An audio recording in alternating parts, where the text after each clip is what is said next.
Hey, what's up, everybody? Welcome back to Pathways to Healing, the Perfect Step podcast. We're your hosts, Cody Norman and Logan Fry, process recovery specialists at the Perfect Step, also known as TPS. We are not doctors and are not prescribing anything, as this podcast is for informational purposes and should not be considered legal advice. We are, however, sharing knowledge and experience that we have gained from working for years with clients in the paralysis community.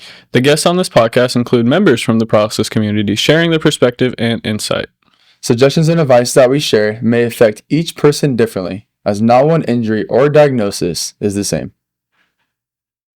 On this episode of Pathways to Healing, we had Melissa and Marley on. They are a mother-daughter duo who have seen adversity and have come so far overcoming it. They have touched on many topics during this podcast about Marley's recovery from an SCI, how the mother-daughter relationship has developed while recovering from an SCI, as well as the adversities of being in the hospital during the peak of the COVID-19 pandemic. Stay tuned on Marley and Melissa's Pathways to Healing. Welcome back, everybody, to Pathways to Healing. On today's episode, we have on Marley and Melissa. Hello. Hi. Welcome. Thank you for coming on. We appreciate it. Marley, why don't you start us off and give us a little bit of a backstory? So, backstory, I was a college athlete before my accident. I was going to the university, West Texas A&M University, in obviously Canyon, Texas, middle of nowhere. I've played sports my whole life. I grew up playing softball. I ran track. I've done cross country. I've done a little bit of everything, basically. So I was a very physical person. I relied on my physicality very much. I was a regular student athlete living away from my family, first time independent, different state, having the time of my life. And I was a very independent person before my accident. I had to do everything by myself. I wouldn't ask for help, at all. I think I survived off of $50 allowance every week in college because I was refused. I have to do it myself.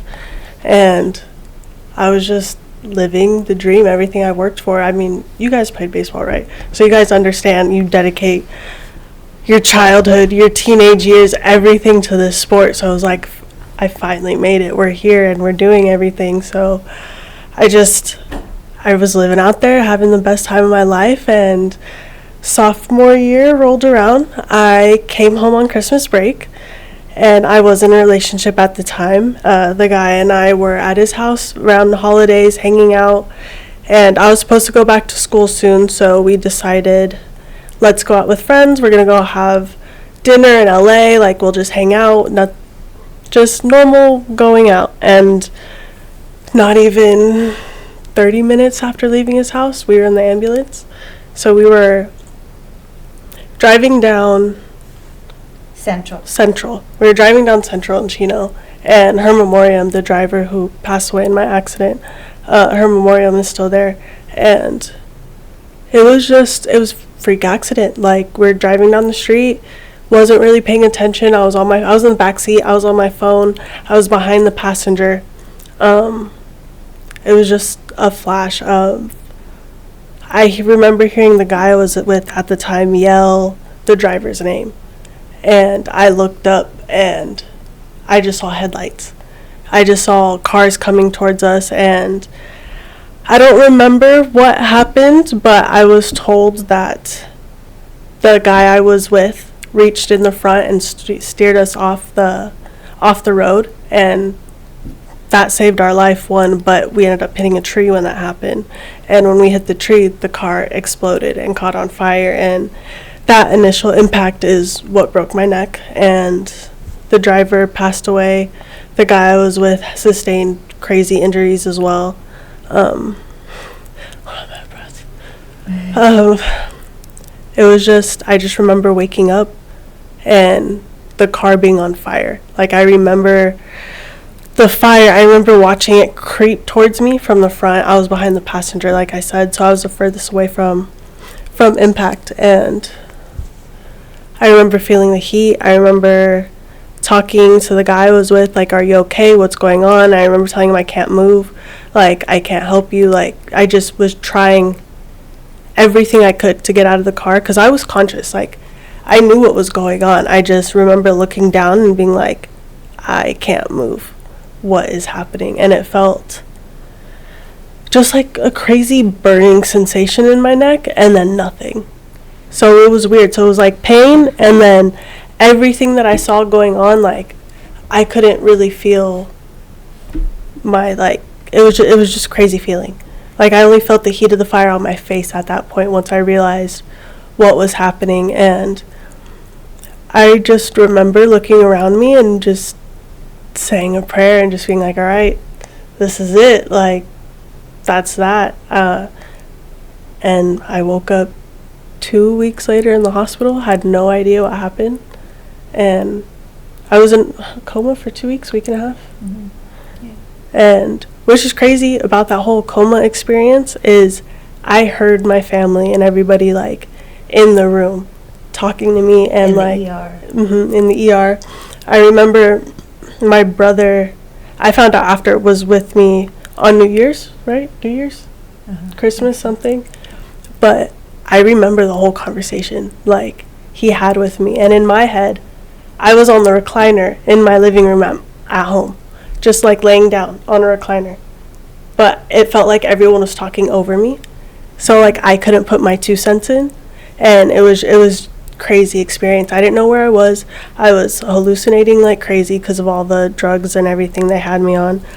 But it was a wild experience. It was insane when I finally woke up and realized what happened and realized like, okay, this is a bad car accident. Nobody tells you you're paralyzed. I don't know if anyone's told you this yet, but nobody says, hey, you're paralyzed, you broke your neck. They kind of let you figure it out on your own. And I've heard this from other people as well, where like they didn't tell me when I first woke up. It was just like, why can't I move? Why is everything like this? What's going on? And they're like, oh, don't worry. And then throughout the hospital stay, you kind of like, hey, I can't wiggle my toes. I can't. So I remember there was a night where I fully remember it clicking, like I'm paralyzed. It was the middle of the night, like 2 a.m. in a complete darkness, just full panic attack because I couldn't roll over.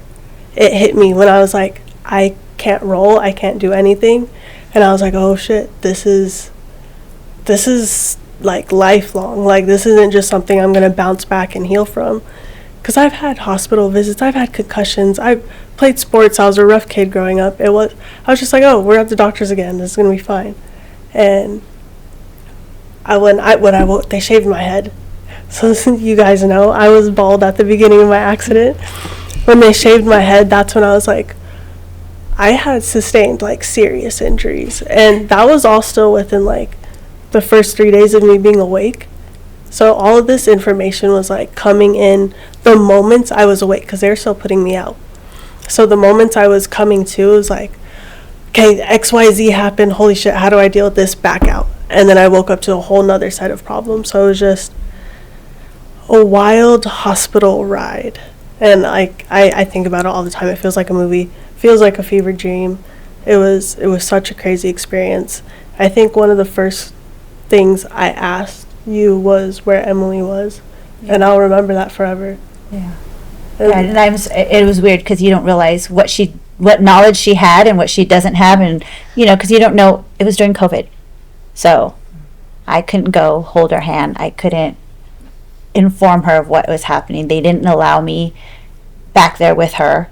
She was in ICU for 3 weeks at Pomona Valley before she was transferred to Casa Colina. I couldn't see her. I could not see her. So, and she had a trach, and so she couldn't talk.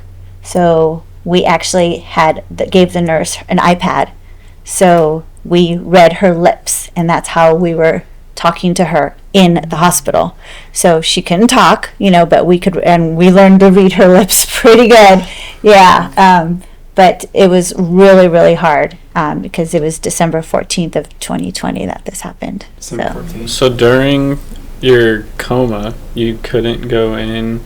No. So I got the call so the accident happened approximately 8:30 in the evening. I didn't get a call till about 11:30, and I knew that night she was staying at her dad's.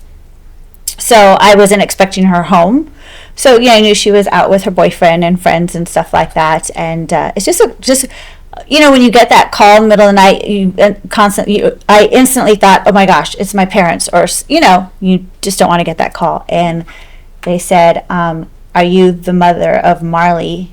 And I said yes. And they said, she's been in an accident. You need to come to Pomona Valley Hospital. And I said, oh my gosh, is she okay? They said, you need to come right now. And I said, what's wrong with her? They said, just come. We cannot tell you. So they wouldn't tell her if I was alive. So honestly, yeah, they didn't tell me if she was alive. They didn't say anything. It was just frantic, hop out of bed. And so so my son was there with us. We hopped in the car, flying down. My husband drove, flying down the freeway, and I'm thinking, oh my gosh, she broke her leg, she broke her arm. I mean, this is what I'm thinking. To me, that's a severe accident. Like when you're in a car accident, something happens. Oh my gosh, and that's what I'm thinking. Never in a million years did I think, oh, your daughter's paralyzed. So I drove up to Pomona Valley during COVID, right? So it is a madhouse outside because they're not letting anybody in the ER room. You can't just sit there and hang out in the ER. So there have COVID people across the way, and then they had guards in the front. I jumped out of the car, ran past the guards, and they're like, excuse me, ma'am. And I'm like, I don't even care. I'm not even talking to you right now. Ran right up. And I said, my daughter's here, Marley. And they're like, oh. And like they totally knew who I was. I'm like, okay, that's not a good sign. Like, they're expecting me to come. And they said, go out and go towards the bay, like go around to the ambulance bay. So I had to go outside and wait. And they said, and the doctor will be right with you, or someone will come bring you in. So I'm pacing back and forth. It was like the longest 5 minutes ever, right, until someone came out. And they came up and they brought us back. And they said, I said, where's my daughter? Where's my daughter? What happened? Nobody has told me anything at this point. So, and I'm still thinking, okay, broken arm or something like that, right? And they said, you need to come into this room. And I mean, all of the ERs and Grey's Anatomies and all these shows that you watch, you do not want to go in the little room, right? And it was like a nightmare dream. Like, it was just the weirdest thing. It was all slow motion. The doctor comes in and says, she broke her neck. There's not any movement. She has to have emergency surgery tonight. We're getting the doctor to come down to perform emergency surgery. We're taking her right up. And I said, well, can I see her?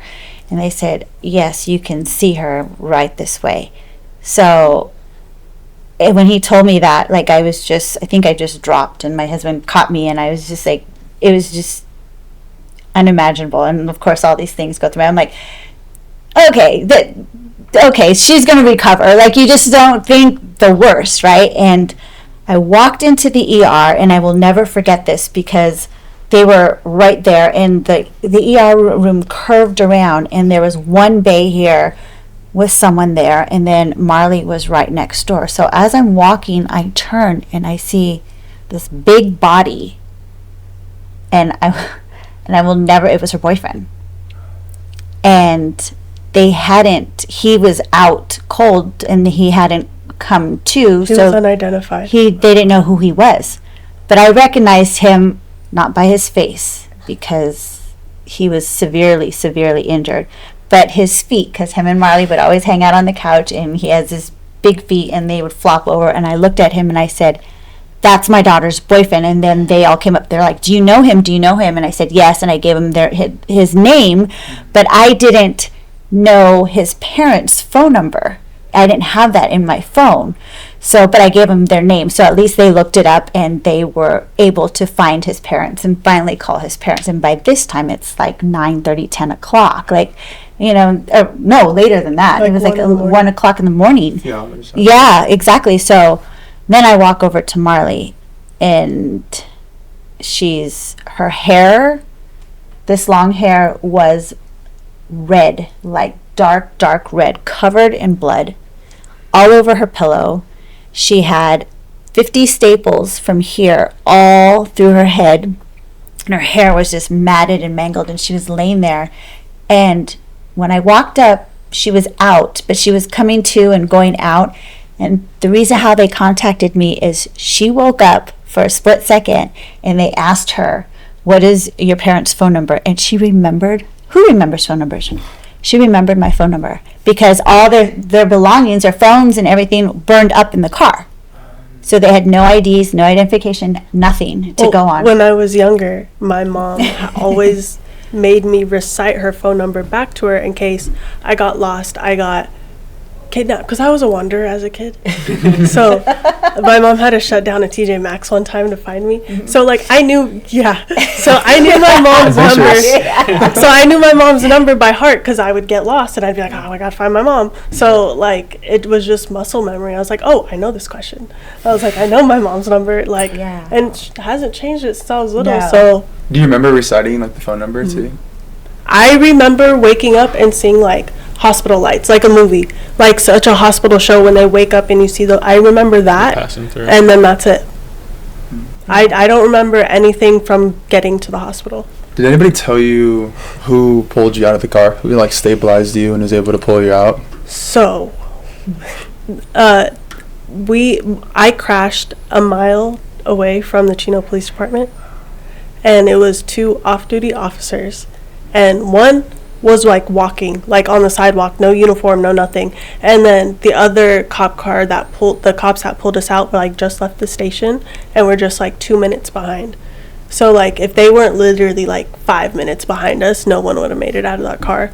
But yes, the police officers that pulled us out actually came to the fundraiser that I held, and we gave them like a plaque of thank you, appreciation plaque. Yeah, and they actually showed up and they stood up there and everyone stood and gave them a round of applause and for saving my kid's life. Both of her and her boyfriend, they both got pulled out of the car, burning car. So some bystander took a video of it. So if you actually on Google, if you do December 14th, it's on my Instagram. 2020, December 14th, 2020 Chino accident, you see a little white Prius car and you'll see Marley getting pulled out of it from some amateur video person that posted it. They posted it. That's how we found it. Yeah. That's crazy. On YouTube. Yeah, somewhere. Yeah, they posted it. So, driver, your boyfriend was behind the driver. You were behind the passenger. Was there anybody in the passenger seat? Yes. So, the boyfriend of the driver was in the passenger seat. He sustained no injuries and fled the scene. After the crash, he came to and left us all there. And I haven't talked to him to this day. And he waited until all of us were loaded up in the ambulance. The fire was put out and everything was crossed off with tape. And then he went up to somebody and was like, "Oh, I was in the accident too." Yeah, I think After he the was fact. just not in the right. They mind said frame. he was in girlfriend shock. passed away. He was in shock. And he just didn't know what to do. That's what I chalk it up to. He's a kid. Do you think that he knew immediately about his girlfriend of the passing? Yeah. I saw her. It was noticeable. Like she was over, like you knew, and it was just, I don't know. That's just it's just crazy to me how he was right in front of me and he got a little cut on his face, and I got I broke my neck and my collarbone. I broke technically 2 bones, and it's just happened to be a very important one. So it was You had your head. We don't know how that. She probably hit no idea how but my head got cut open, and I did have like a 10-hour surgery, 9.5-hour surgery. So technically TBI-ish, but I feel fine now. Well, I'm just kidding.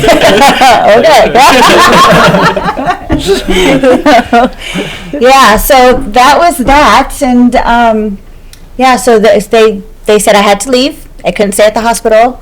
Her boyfriend's parents showed up, so I was glad about that, and they were taking care of him, and they said we had to leave. We couldn't stay in the hospital. So how long after were you able to stay with her initially in the ICU? Like you mentioned, going to the room, seeing the staples on That her was head. in the ER. I couldn't even go up to the room. In ICU at all? Okay. I had to leave from the ER, go home. So they called me early that morning because they told me that she was in surgery. So it was like a 9-hour surgery or whatever it was. So I was just home waiting. Because they had quick stapled me in the ER.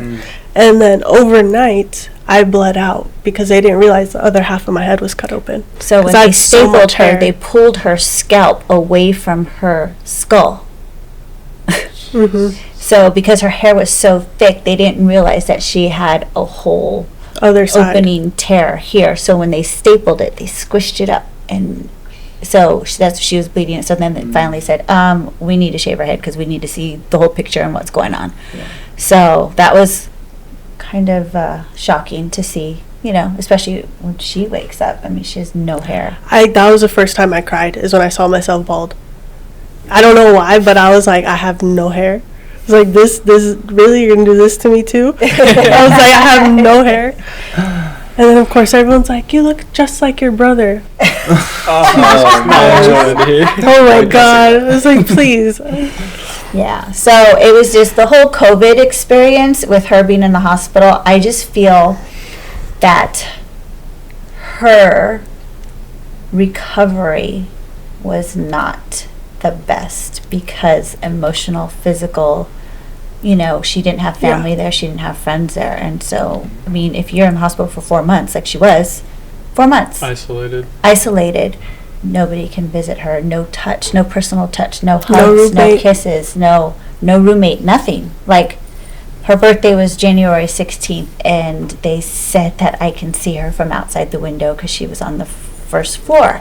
So I'm super excited that I could see her versus kind of trying to mouth and talk to her. It was the worst thing because I not realizing you think it's cool. I get to go and actually see her from a window. But you can't hear her. You can't speak to her. You only could sit there and wave to her. It was the worst thing because she was this close to me, but there was a window there. And couldn't hug my mom. Couldn't grab her. I couldn't say I'm sorry. I couldn't, you know, soothe her. I couldn't let her know everything was going to be okay. And I think that really, really messes with the mental healing of, you know, people who were in the hospital during COVID. Because that's a big part of healing, you know. And then she was, you know, drugged up for the pain and everything else like that. When she got home, she's like, Mom, I'm going to tell him. Mom, so do you know what they did to, you know, with the doctors and the nurses? They brought around a monkey with a Laker jersey. She's like, and we thought it was so funny. I'm like, Marley, the hospital would not bring in a monkey. She's like, Mom, I was hallucinating so bad. I was hallucinating a monkey in a Laker jersey. Because we're big Lakers. And I was like, they're going to do animal testing. Like, what is happening in this hospital? She swears there was a monkey running through the halls with a Laker jersey on. I'm like, oh my God. Oh, and I thought my respiratory therapist was a spy. Because, like, you know in Iron Man, when, like, the bad scene cuts and the TV goes all crazy, every time he walked in the room, for some reason, my hallucinations would do that to the TV. And I was like, he's a spy. It's like, oh my God, he's a spy. She's just trying to help me breathe. It's like, I was just like, leave this man alone. I was like, Jesus. You're like the little monkey, but I'm like, Mom. I was like, oh my God. Exactly.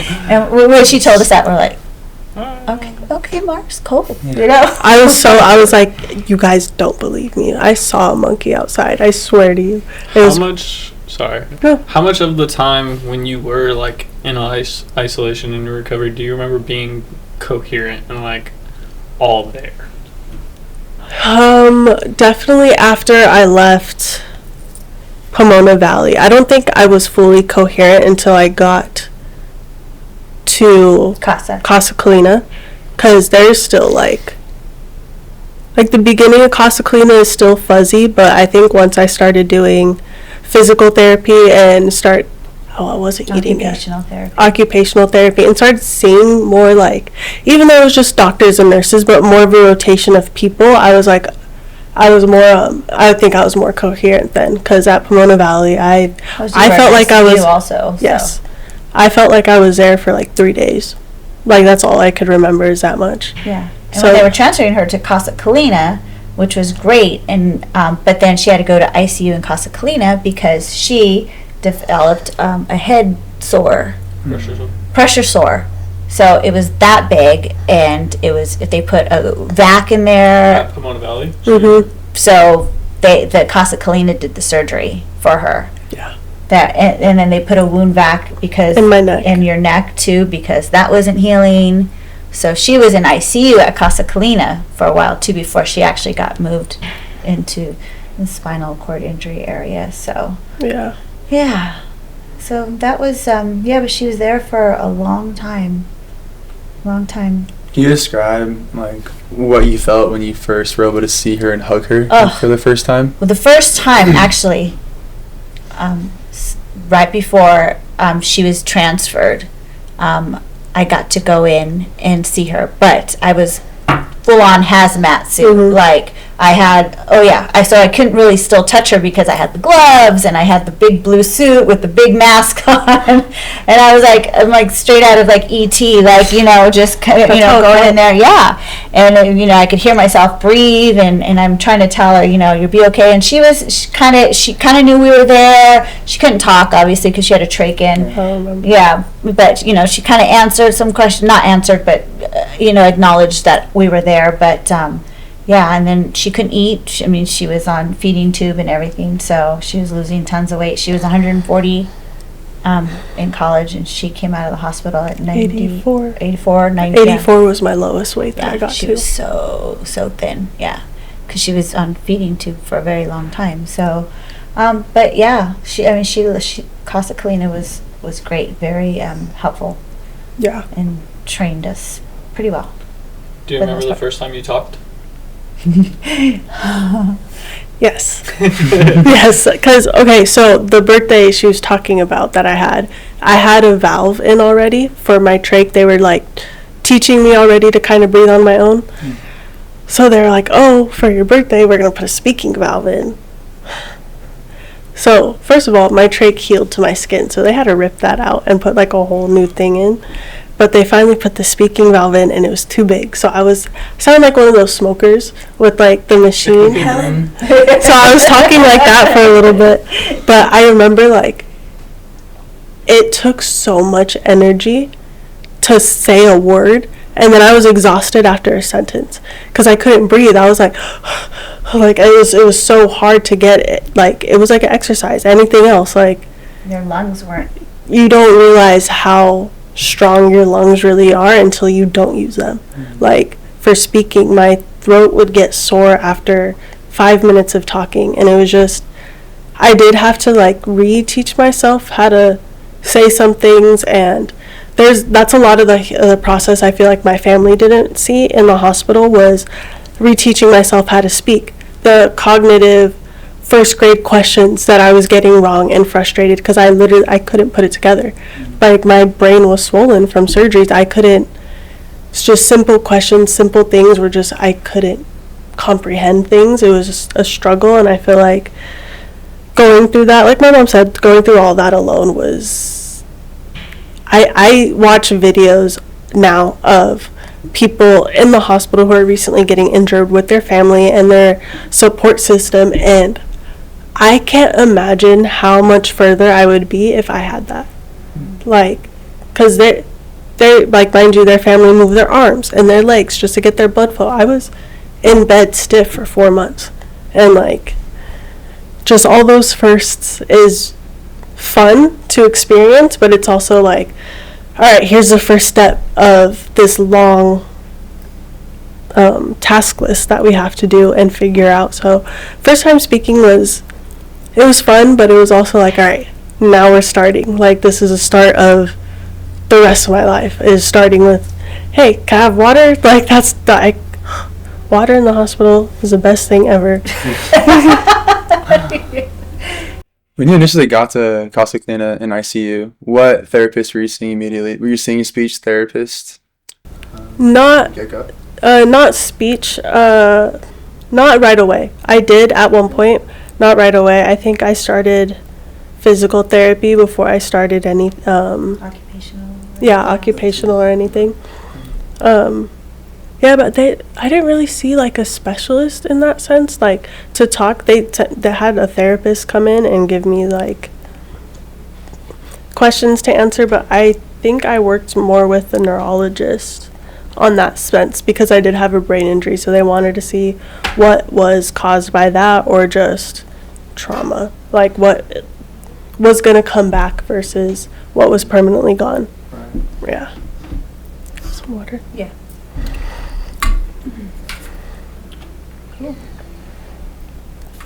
Okay. The Be Perfect Foundation is not just a name, it's a promise. A promise to individuals living with paralysis that they are not alone in their journey. Founded by Hal Hargrave Jr. in 2007, after his own life-altering accident, we are a nonprofit 501c3 organization dedicated to providing direct financial and emotional aid. Inspired by a quote from the movie Friday Night Lights, we believe that being perfect is about doing everything you can, especially for yourself, your family, and your friends. With nearly $10 million raised and a 100% volunteer staff, your support goes directly to those in need. We assist with medical supplies, wheelchairs, home adaptations, and exercise-based therapy programs. Our board of directors receives no salary, ensuring that almost every dollar donated makes a real impact. Visit BePerfectFoundation.org to donate or learn how you can get involved. The Be Perfect Foundation, changing perceptions daily. Now, for you guys, can you talk a little bit into your guys' kind of mother-daughter relationship dynamic? How it was before, into how it was right after, and then eventually into your guys' relationship as a caregiver, mother-daughter tandem? Mm-hmm.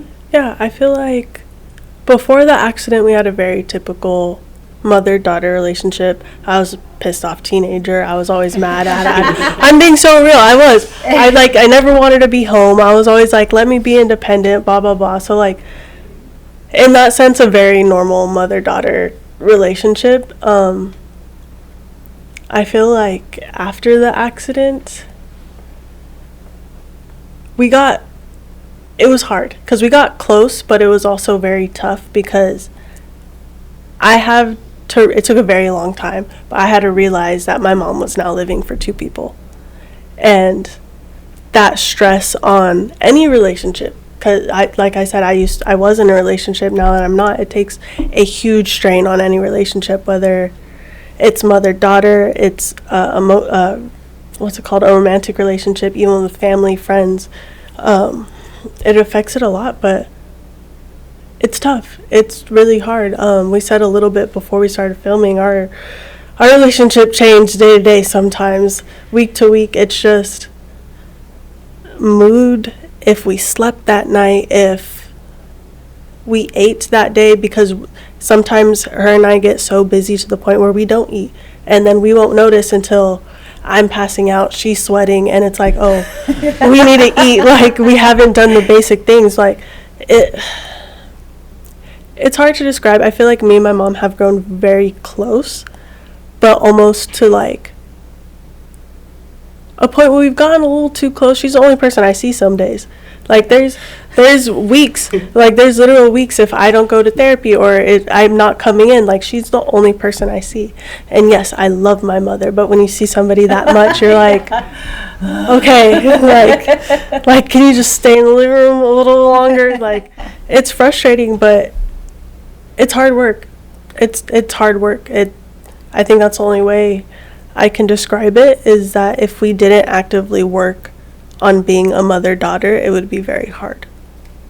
Yeah. That gets lost a lot because in the caregiving. Yeah, because my goal every day when I wake up, and when I wake up in the middle of the night, because she's intermittent cathed, so I wake up every night at 3 o'clock, in the morning, and cath her and change her and do all that stuff, and in the morning I wake up and we do the same thing, get our coffee and routine, and it's like, if something breaks that routine, it's really hard to get back on it, because we're an hour behind, or we have TPS, or we have a doctor's appointment or whatever, and she can't just take a shower or go to the bathroom, like jump in 5 minutes. It does not take 5 minutes, and then I have to factor in, her. I have to feed her, I have to eat, I have to get ready, I have to pack her things and do stuff. So it's like getting ready every day for two people, not just me. It's like if you have a baby, it's like an infant, Yeah. It's like you can't just get up and go anymore. You can't just jump in the car and leave. Everything has to be planned. The diapers, the diaper bags, the snacks, everything. Snacks. Like, that's how it is. I have to bring her granola bars, and then if I forget that, And it's always that one day it's forgotten. That's the one thing I need. That's just how the universe and works. it's really hard too, because she gets frustrated, and it's not her fault. It's just, it's her injury, and we're trying to work through it. And so she gets very panicked, and anxiety is going through the roof, right? So when she's anxious, I get anxious, and then I'm like, okay, well, here's your granola bar. Well, that's not doing it. Well, I need something else. And it's back and forth. And then so that's where we have to, where am I being mother to my daughter, or am I strictly caregiver? To a patient. Right, to a patient, where I'm totally just in, caregiver patient mode, where I'm just like, okay, she's not my daughter. I have to get this done right away. And sometimes she doesn't feel good. Sometimes she feels nauseated, and it's always something, but each day is different. Yeah. And we learn something basically new every day. Yeah. We learn something new every day. Like it has been 4 years. Her 4-year anniversary just passed this December. And we just started learning a whole new, not to get too specific, but a whole new bowel routine and shower routine, something that works a little more, less time consuming, Let's just say we do it at the same time. But it's working. It's working, because we have a lot going on. We have a lot going on, and it's just, and then I'm sweating there, and I'm soaked, and I'm like, and I even told her the other day, I'm like, I don't understand why I take a separate shower. I need to jump in there with her. And she always wears sweats and like a long sleeve. I'm like, I'm soaked, my hair's soaked. I'm just like drenched. I'm like, oh my gosh, why don't I just shower with you? Might as well get Casey in there, your dog too. We'll all take a shower together. We've tried that, didn't work out very well. You mentioned retiring from your job to be able to do this, and during that time when that happened, what were some resources that you were able to find? Like, what were some ways you were able to find more education on how to be a caregiver and how to do all of these things? That's really a good question. Casa Colina, I think, did a great job at giving me the basic information on people to reach out to, where to go for IHHS resources and stuff like that. So she had a caregiver through IHSS. Well, my first caregiver was Megan, Right. which was one of my really close friends who is actually a nurse now. So her mom is a nurse as well. So we did learn a lot of my basic routine. Me and my friend Megan figured out because she had the nurse background. She understood a little bit more. So I would say she helped out a lot in that aspect of just knowing the medical side. Her family has nurses. That's what she does now. That she was going to school for it. So she had a little bit more of the medical knowledge that helped at the beginning. I mean, she was a 19-year-old student, so it wasn't much, but it helped. Yeah, it helped. because I worked full time. Yes, she was still working full time at that point. I was in finance, and I've been in finance for 20 years, and luckily, not luckily, but since COVID, we were actually able to work from home part-time, which was never, ever a possibility pre-COVID. Right.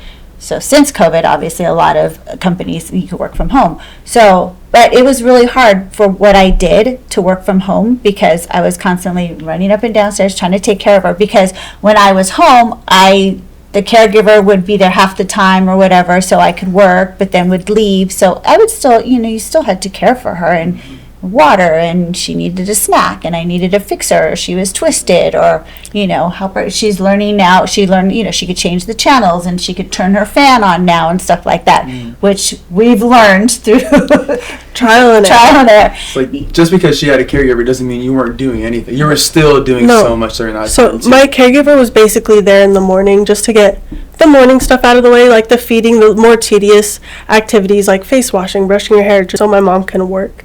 And our caregiver would leave around, she's supposed to leave at 4, but she would leave around then, and then my mom would take over. And she was basically there just so my mom could have free time to work. Yeah. And then I'd have to go back to work. So, they didn't let us stay home all the time and work from home.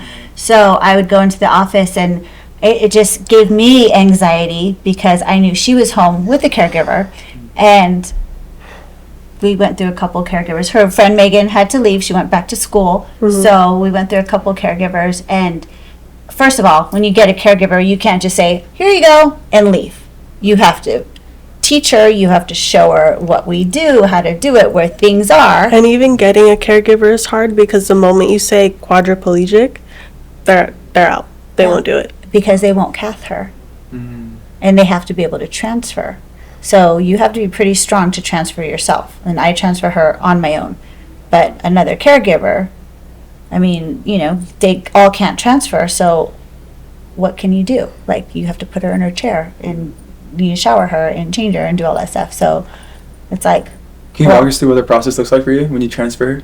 Like what that looks like? Yeah. So I lift up her legs in her chair and I cross them and they go in between my legs and I squeeze them because that is actually helping me pick up her legs because somebody else is like 2-man, you know what I mean? But I'm the 2-man because her legs are in between mine, and I put my hand underneath her butt and I hook around her neck. She hooks, which before she wasn't able to do that, so now she can, and that helps a lot. Gotcha. Yeah, she's getting stronger. I love it. So, and then depending on what she's wearing, I either grab her waistband, and I just pick her up with my legs. I have to remember my legs, and then just transfer her. So I either pick her up, and so we had an F-150 truck, and yeah. You saw those transfers? Yeah, I've done a couple of those transfers. Yeah, they're tough. Oh, but yeah. before that, she had the van, the Sienna, which on our way home from here, we got T-boned on the way. So, we got totally. That was pretty funny. Yeah. That's what happened. That's why we went from the Toyota Sienna to the F-150 to what we have now. Was that recently? Yeah. What was last August? Yeah, last year. Yeah. So, I remember, like, they came in like a F-150. I think it was on a Monday where they had that. It was like they the came week on after. Wednesday, and I was like, why are you... She's like, well, after here, you know, we're driving home, and we got in a car accident. yeah, and I got rushed to the hospital, and And she's like, by I did it myself. again. They rushed my mom to the hospital. I'm in the backseat of the car with all the cops, like, okay, guys. they're like, get out. No, get out. And I think it's great because Marley is one of the funniest clients that I have, and she can make almost anything a joke at this point, which I absolutely love. But she literally turned the fact that they got into a car accident, mom got rushed to the hospital. She's like, yeah, you know, once was enough. I felt like doing it again. I was trying to see if any of those the ER guys were my hinge matches. Oh my god! Because a lot of ER guys do, because they're not scared of the chair. It's just That's good though. Yeah. That's what you. that's so bad. My mom was in the ambulance, and I'm like, Any ER guys out there? literally, my mom's getting rushed, and I'm like, so. But fine. no, yeah. Are you in the retail, restaurant, hospitality, or petroleum industry? Looking for a trusted partner with your multi-site remodel, refresh, or tech integration needs? Look no further. Apex Imaging Services is your complete solution provider. With over 7 decades of experience, we're experts in everything from general contracting to cutting-edge tech solutions. Visit apeximagingservices.com to learn how we can transform your business, increase efficiency, and elevate your brand. Apex Imaging Services. Your vision, our expertise. You mentioned like how hard it is to find a caregiver once they see that someone's a quadriplegic. Yes. Did you have any other caregivers after that person, Megan, that you were talking about in between? Yes, I had a few through a company that we went through, and it was iffy. And then I had another best friend take over for a while until she moved, and that's when I think my mom took over full time. Was after that, right? Then we had that other lady who like left you alone and would leave. Yeah. She would just leave, and I'm at work in Brea, and she would just leave. And she's like, "Oh, she left." I was like, "Oh, okay." So Like she would have let to me work leave until work 4 now and she'd leave at and 12. leave early because my daughter's home alone for another 3 hours. So, and it was just so it was more stress. You know, me rushing home from work and my daughter there. I'm thirsty, Mom, or I think I'm wet, or you know, it's. Or I didn't take my meds that day, and I it's was like just- passing out. Yeah, it's just not a good situation. So I said, you know what, enough's enough. I said, I need to retire early. Thank God I was able to this year. And so now we hang out together every day. And how long, can you walk through the process of how long it took you guys from you deciding I'm going to take over to you getting into a routine? And like you said, it's constantly changing and adapting, and you're finding new things. But can you talk about like the process of how you guys found that new routine? Trial and error. Yeah. Because Are there any funny stories that go along with that? well, we noticed when we were very stressed in the Are you beginning. going to bring up butterflies? Yeah. That was too. We're like, we need a code word, because sometimes I'm like, We're okay, just let's so, do this, let's just do this, like, and get this ready, and get all this stuff. And sometimes, she's like not at my level, or vice versa, and she's like, Mom, I need a break, or I need a timeout. Or sometimes, like, I'm stressed out and I'm ready to transfer her, right? And I need to think and focus when I'm transferring her. I need to think, okay, legs, lift my legs, whatever. And then she cracks a joke. So I'm like, I have to focus, Marley. So I'm like in mid-air trying to transfer. And I'm always laughing. like soaking wet out of the shower. Oh my gosh, right? She's slippery. And I'm just like, are you serious right now? So then I just kind of throw her on the bed. It's probably not the best thing, but I'm like, okay, at least she didn't hit the ground. She made it. Yeah. She has not hit the ground yet. So it's just good. We've had a couple of those. Yeah. No, so when we Out get if you don't hit the ground. when we get super frustrated, we just yell out butterflies, and that's like a break. But we need to learn to do it when we're not in the middle of a transfer, or like in the middle of something very important. Yeah. Because I'll literally be like 2 inches off my chair in the middle of transfer. I'll be like, butterflies, put me down. And she's like, are you f***ing kidding me? Like, are you serious right now? Yeah, Yeah. We needed that. And you know what? We also realized we needed to talk to somebody. Yeah, we need to go to therapy. So that was a huge help. That's awesome. We totally miss her right now because she's on maternity leave. But Excited for her. yeah, exciting for her. her. Yeah, she is. She's coming back soon. Yeah. So we had some working through things, and we're trying to, and she's helped amazing. I mean, anyone who is in the situation, Go to therapy. go to therapy, because you don't realize it until somebody else tells you or tries to help you. I mean, Because it's her and I, and my brain is like, okay, this is what we need to do, this is what we need to do. She's like, no, we don't need to do it this way. And I'm like, wait, yes, we do. I can see, I'm from here. And she's like, no, it's my body. I know what feels. I'm like, no, it's not. And I got scoliosis, so I'm not straight all the time. So, yeah, it's the weirdest thing. It's the biggest, most strenuous, the only thing the most thing we fight about is her not being straight. Yeah. She's like, Mom, can't you see I'm not straight? I'm like, That's when I get frustrated. you I go, are straight. But it's like her butt cheek is not, straight. It's like tucked under, and she expects me to see that. I'm like, I can't tell. She's like, well, now you lit me all up. Now I can't feel anything. And I'm like, yeah. Because then she'll play with my toes and pull on everything. I'm like, okay, everything feels like static now. yeah. Now I have no idea. And I don't know what that feels like. And I'm like, well, just tell me what I need to do. She's like, I don't know what needs to be done. I'm like, well, how am I supposed to help you? And that's what we call butterflies. And that's how it escalates. it sounds exactly like being a parent. Yeah. Having a newborn. Like, yeah, exactly. we had that kind of like similar, obviously way different, Yeah. but similar situation last night. Our baby got a fever for the first time. Oh, And it was like, you my were wife was helpless. my wife's like, what do we do? And I'm like, what do we do? And the baby's sitting there crying. Like, and help I'm like, me. Yeah, both of us are like, exactly. know, It's like- exactly what it is, but it's your grown adult child. And And I have an attitude. then she has, which is fine. And she constantly reminds me she's an adult. She just turned 24 years old. But some things, obviously I still need to do things for her. She She's picks still- and she's chooses still my what mom. she thinks needs to be done. That's So- very true, and I need to work on that. Yeah, that's very true. So, but we're, it's a work in progress, Yes. and nobody would take care of her like I do, and I think That's very true. I mean, of course. nobody would pluck her eyebrows or, It's like all the tedious things you don't think grooming about. and, exactly. If you didn't have hands, her hands don't work, like you said, like I was talking to you about before, when she has a cold, she can't blow her nose. How frustrating would that be? You can't blow your nose, or when she has a scratch. Yeah, her hands are like this, and she's Get in there. scratched See my her little head scars? raw Yeah, because I she's have like some this, and it rubs on her hand. So it's just little things that if you're not in this situation, people would never ever Think know. about. No, Yeah. exactly. So, but she's painting. Yes. Awesome. Yes. she's Can you Still show yours. some of your work? Like, can we put it on this podcast? I'll we'll send you get some pictures. for Okay. sure. Yeah, I'll That'd send be you awesome. pictures. I just painted one that I like, so Okay. I'll send that one. She's doing really good, and she's doing her makeup too, which a lot of girls have reached out to her, which I'm super proud of. Yeah. Can't feed myself. I could do my makeup. Priorities, right? Exactly.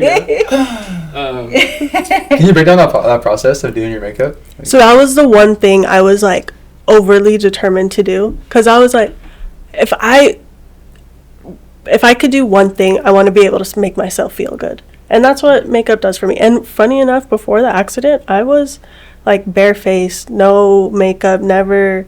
But it was something. It gave me something to do and something to learn. And honestly, it took how many years? Like 2 years to fully get it down. Of just sitting in front of a mirror with everything displayed, just messing with it, playing with it, trying to figure out. I couldn't hold things. How was I supposed to hold a brush? Yeah. I had stuck it through every finger, through every little anything to make it work. I tried straps. I tried using a rubber band, and you kind of just come up with your own ways to figure it out. But right now, the only thing I really need help with is to open everything, Yeah, because I can't, twist it off. which you actually talked to the Yeah, I was gonna say, Yeah. Kalina starting to get into Kalina, the yeah. adaptable makeup. Makeup stuff, yeah. yeah. So- She also talked to the guy from Well, that was a Casa Cleaner Rare Beauty. oh, was it? Okay. Sounds like a form of therapy within itself. Right? Yes, it was. Yeah. Yeah, especially because I stopped doing occupational therapy when I left the hospital. So like all the little hand stuff, and it gave me something to do. Like painting, it tires me out, but I'll do it for hours and my wrist and forearms will be sore. I'm painting. But it's all the little muscles you don't think about. Or like even scrolling on my iPad. I get so tired scrolling on my iPad. It's so Your frustrating. shoulders start burning. My forearm my forearm starts to burn, and it was a frustrating process, but it made me feel very independent, because I figured it out. And that's the one activity I can be completely left alone to do. And just having that one thing, whether it's makeup, it's painting, it's reading a book, it's whatever, having that one activity I can do completely independent probably saved me a lot more than I think. Because I was somebody who I was living by myself. I loved it. I loved the independence of having to do everything myself. So going from that to be completely dependent on another person, it flipped my world around. I don't know how to ask for help. Now I have to do that every single day.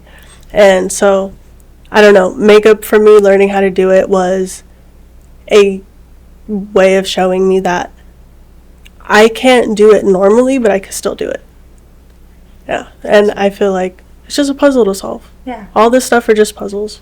Just have to look at it differently. She did, and when we it is great, because from the time she started, I had to open up everything for her. So it was time consuming for me too. She's like, "Mom, I want to do my makeup." I'm like, "Okay." So we set everything up. I have to open up every eyeshadow and eyeliner and everything, right? And even the eyeliner she couldn't take off, or mascara, and so I had to set everything up. And then we figured out where to put her pencils. So we put her pencils in little rocks in a container, and we just stick them in there so she could pull it out.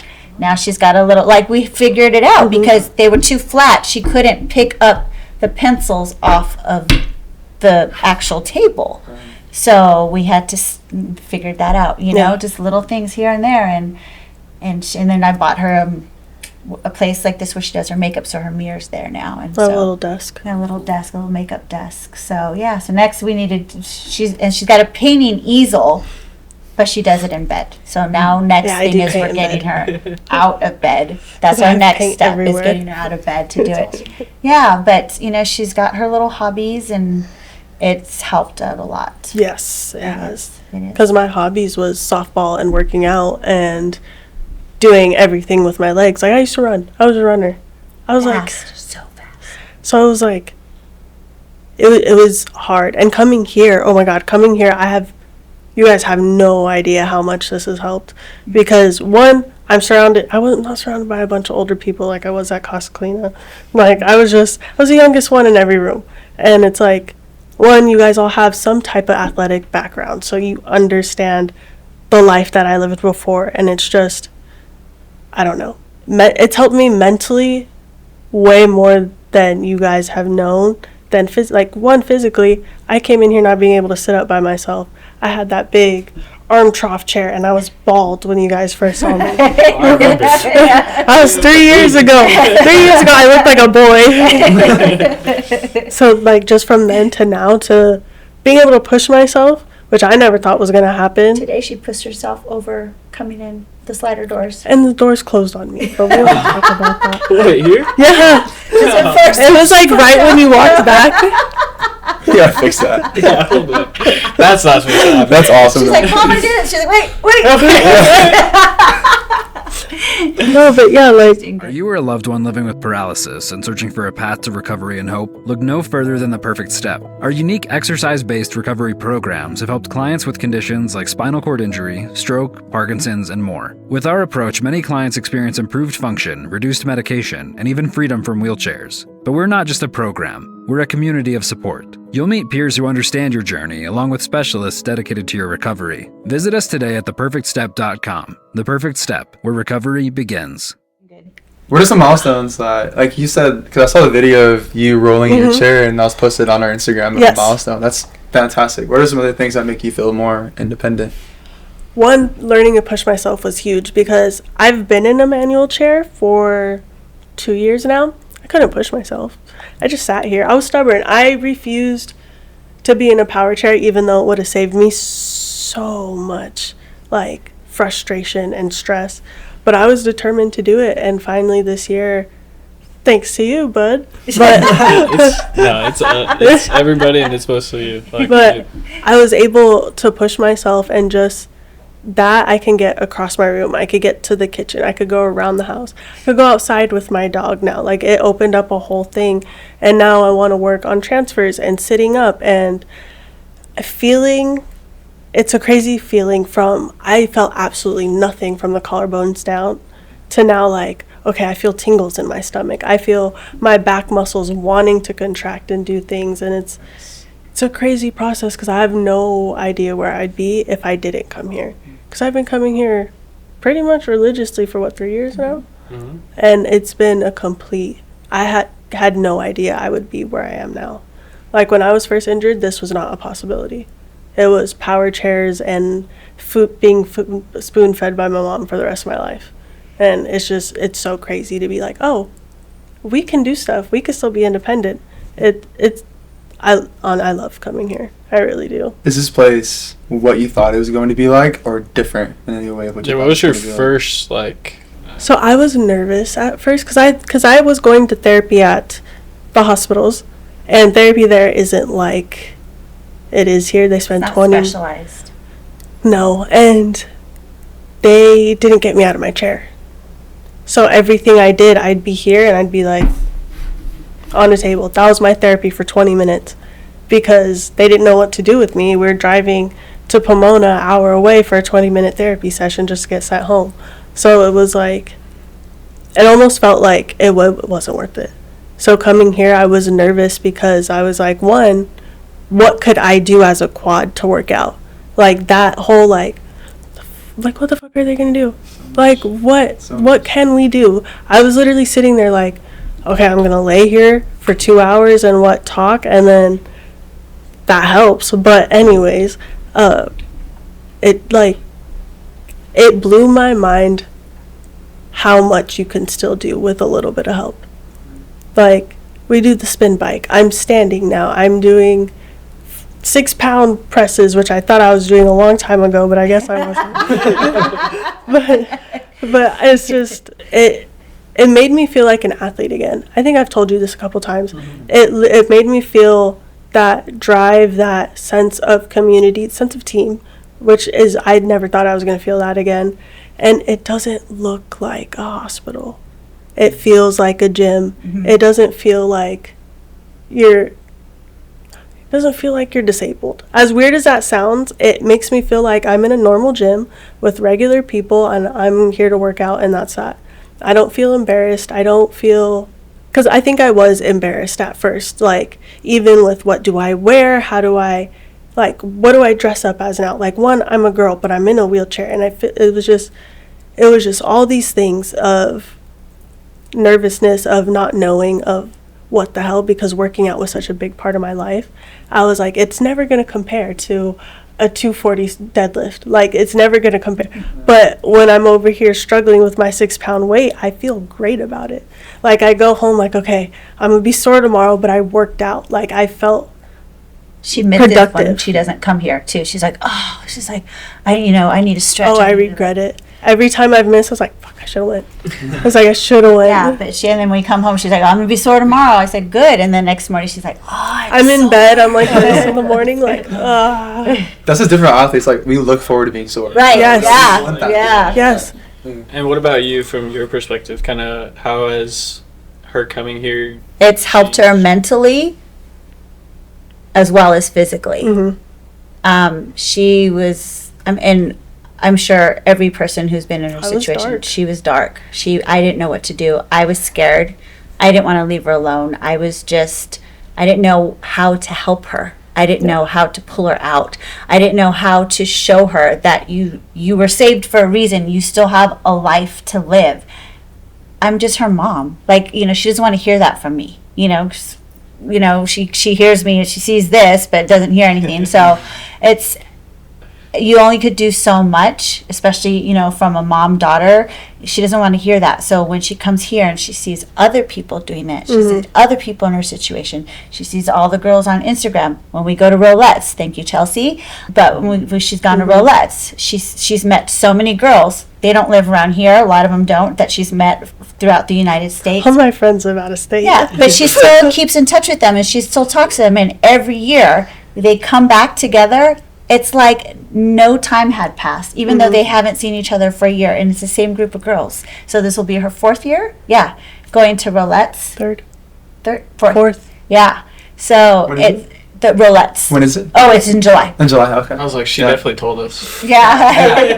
Yeah, It's in July. Podcast. Yeah, it's in July. So even though she hasn't danced yet with the whole Rolettes thing, that's not her thing, but it's still, I like the other activities. yeah, they hang out, exactly, and it's great. It's helped her tremendously. Yeah. Everything that CPS has to offer too, like with Jenna. Yeah. Yeah, this place has probably saved my life because I was so dark. Like, my mom says it, like, I would outwardly be like, I don't want to be here, Mom. Like, nobody wants to hear their kid say that. Like, I would literally tell my mom, like, I want to die. Like, you should have left me in the car. And my poor mom, I didn't realize. Sorry. Like, I didn't realize how it affected her, and I was outwardly saying this all the time. Like, I was just completely done. I was defeated. I was like, what's the point? Do you remember the moment where you had that switch? Yeah, I remember I was talking to Nicole in one of our therapy sessions, and we were just talking about how she was a catcher, she did the softball life, she did everything, and like, it honestly was probably one of our first sessions too, where we were just having a normal conversation. I hadn't had a normal conversation where I wasn't the poor disabled girl in so long. So just having like a normal conversation, and Nicole has such a great energy, and she's up, and she made me feel good about myself, and she made me feel like I was doing so little, but she was like, oh my God, that's great. Like, you have no idea, like, other people can't do this, and I didn't realize that. I didn't realize how unique every injury is. And I remember I was laying on my back. Nicole was stretching my legs, and I was like, I think this is a life. Like, I can live after this. And I say it now. I never thought I'd say this. I would be completely content being in the chair for the rest of my life. Like, I am. And I wouldn't be like that if it wasn't for this place. Because I've gone through different trainers, and each one I've had a great connection with, I think. And that matters a lot, because if I didn't like the people I was working out with, I would be like, I don't know if I want to come in today. Like, so just, I say, for me, it was feeling comfortable. Like, the fact that I felt like a normal person here. I didn't feel like I stuck out. I wasn't, oh, who's that? There's a girl in a wheelchair. We have to, like, I was just another person. And I've been coming back since. And that's, yeah. I wish we lived closer, but you would come more often. Now you're stuck with me. I know. Right? That's awesome. No, we've definitely, gone through a good amount But of it talks. growth and talks and experiences. And like I said, definitely one of like the funniest clients that It's my I've had. coping mechanism. Yeah, and I think like it's so refreshing that you are able to do that and look back on a lot of those things now and crack jokes about where you were and you being that little boy who rolled in and You said ball boy. I was like, yeah. One of the like kind of final things we wanted to touch on was both your guys' perspectives. You've been somebody, I think, more than anybody else. You've mentioned it, like with the EMT guys. You being on Hinge or your dating experiences. And I think from your perspective, as the mom, as the caregiver, as somebody you're spending every single second, minute, hour with her, how you have to let that happen and let her go through. I can't. It's very hard. It's very hard. She gets so frustrated with me, but yeah, I didn't hang out with her on Monday. I know. I feel like I have to trust her in her decisions on who she wants to see or invite over, because obviously whoever she's dating or whoever she meets has to come over first, right? I mean, she can't just... we came up with a plan because it was getting in the way of, do I leave the house on the first date or do I invite them over so they can get comfortable with my disability first?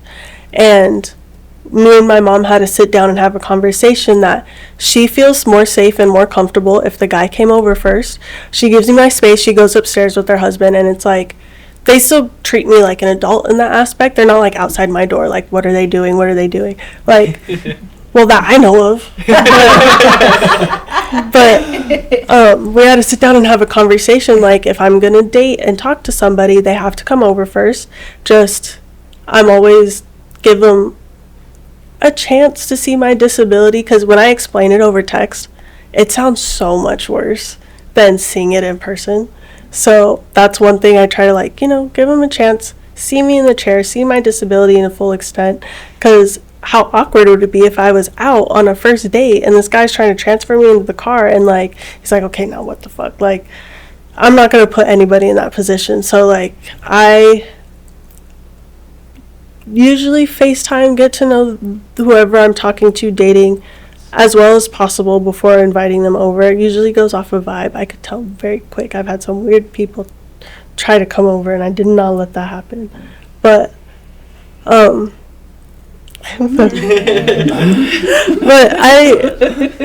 it's weird. It is weird because once I do mention, hey, can you come over first? A lot of guys are like, yeah, no, it's not going to happen. I'm not meeting your family. I'm not going to do that. So I understand that. It's weird. I'm a 24-year-old girl dating like I'm 15. And that's how it has to work, because I do need help. Yeah. Help. I mean, I couldn't think of the word. Can't even answer the door. You know what I mean? Yeah. So it's like when someone comes to the door, guess who gets to answer the door? Me. And then I'm just like, or, okay, I have to learn how to trust her more when it gets to that point when she invites somebody over to meet. Yeah. Sure. Although I may not it's obviously a strange person allowing into my home and allowing into her room by herself. Yeah. Takes a lot of faith. Trust. Have you guys talked about it's she can't FaceTiming with her for a time or two so that she can come and get them? Do you know how much she's in my room? She's in the back of all my clothes. Okay, well, literally, I was doing my makeup today. she's not in the picture, but she's there. I was doing my makeup today on the phone, and she goes, "Oh, hi." I'm like, "Oh, okay." But that's good though, because now, I mean, but it wasn't FaceTime; it was a regular call, and I was like, "That's my mother. Sorry, she's in the room." But she is right. That's gonna be the first person they see when the door is answered. So and I don't know if that helps you at all, being able to. I know it's something that we have to learn, because I'm basically I don't want to say dating these people, but I'm meeting these people before she is, actually, because they're coming through a door, and I have to trust her and them to be in the room by herself. I mean, she can't defend herself. She can't, of course, as a mom, you think of all these crazy I think of all these stuff things too. I've seen all the true crime I watch. and then, and it's nighttime, and then I'm like, okay, Marley, it's time for him to go or whatever. Midnight is I think that's a good time, right? Yeah. Because of I'm course, not complaining. I'm not asleep. You think I'm asleep when they're down there hanging out watching TV? Hell no, I'm not going to bed. So guess what? I'm getting sleep that night, right? Because I have to wait for him to leave. And she comes down the moment she leaves. Every single she can't time. walk him out. I lock the door for my iPad. This guy, these people, or friends of hers, are leaving on their own outside. Like, they walk through my house by themselves. Like, she can't walk them out. Right. So now we're upstairs. She's in her room. She's not going anywhere. Yeah. And I have this person walking through my house. You had to come down and lock the door? Yeah, so now we have an app where she can actually lock it through her iPad. Nice. And then I can actually check to make sure it's locked. That's awesome. So I don't have to get up and go down there. But, we're learning things to do and how she can date and how, If you had any advice for anybody trying to get back into dating, what would you say? You need thick skin. You need thick skin. I kind of like you said, I'm able to make a lot of things a joke. I don't take things too serious. I've gone through too much serious shit to take things serious. So when I get something that other people might think is offensive, I screenshot it and send it to my friends and be like, oh my God, look at this. Or I have a list of things people have said to me in my notes because I think it's funny. But other people, I don't know. But they're like, you need to have thick skin because there are weirdos out there. There are people with fetishes out there. There are people who literally, I've gotten, this was never a bucket list until I saw you. I get those messages because I'm a girl in a wheelchair. I get all these things. So it's like, for me to FaceTime somebody, I've already gone through, are they a weirdo? What are they like? What are their intentions? What questions are they asking? Mm-hmm. Because I've learned that is if they are asking me questions about my disability, interested in what I can and can't do, just their interest and what they say and how they talk to me lets a lot be known. Because I've had full conversations for 3 days and not a single question was asked about my disability. It's not going to go anywhere. I'm a girl in a wheelchair. And then there's some where first 20 minutes of the conversation, so if we go on a first date, do you need me to help you eat? Do you need me to help you do these things? And it's like, whoa, when you get those questions, you're like, okay. Slow down. But it's like he was able to be like, she's paralyzed. Her hands are paralyzed. These are all the little things I have to think about if I want to date her. Sure. So it's hard. It's a fine line. It's a very fine line. It's a fine line of, am I being nice and helping you, or am I into this? So it's really weird. So for me to invite somebody over, I've already been on the phone. I've been texting. I've been doing all that. I have the Instagram. I have all the social medias. I try to be safe as possible because I am a true crime person. So I'm like, all those things are in my head. I'm like, I know. I read all the signs. I know these things. So I try to be as safe as possible, but people are rude. People are disgusting. People are weird. And not even guys. Girls are weird too. It's weird. You have to have thick skin and just hope. Just hope. My mom doesn't like when I talk about this stuff. It's okay. I mean, it's reality, How have you tried to cope with it? Like I said, we had to do game plans, We had to, when I'm uncomfortable in my own house, that's not going to work. That's a problem. So I don't like to be uncomfortable in my own house. So if someone gives me the heebie-jeebies or I'm like, okay, Mars, maybe we should, let's we even said I'll drive you somewhere to meet some person and you guys could hang out and have coffee or. Are you staring at me through the car window? Yeah, whatever. So what? I'm just kidding. But it's just I think we have to take it person by person or everyone's different. situation, you know? You never know. You never know. Is that a hope of yours for her to find somebody? Of course. She wants me out of her house so fast. Too bad. No, of course you want your daughter to find the person that she's supposed to be with for the rest of her life. But, you know, I also want them to be the person who loves and cares and protects her like I would or any family member would, you know? Mm-hmm. Right. Not just in it for the fun. Okay, Mom.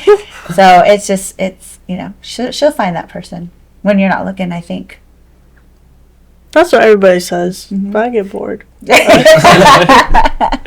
Thank you so much for sharing all your insight. Thank you Yes, for sharing of your course. story. And it's amazing to hear everything that you've gone through, but how strong you are and how much you've accomplished since then. It's a crazy life. Have a lot of stories. Well, we'd like to hear more. Yeah, absolutely. But no, yeah, thank you for you guys sharing your Absolutely. insight and knowledge with everybody. We appreciate you guys coming on. This is Thanks, fun. guys. Yay. Let's do it again. That was fun. Okay.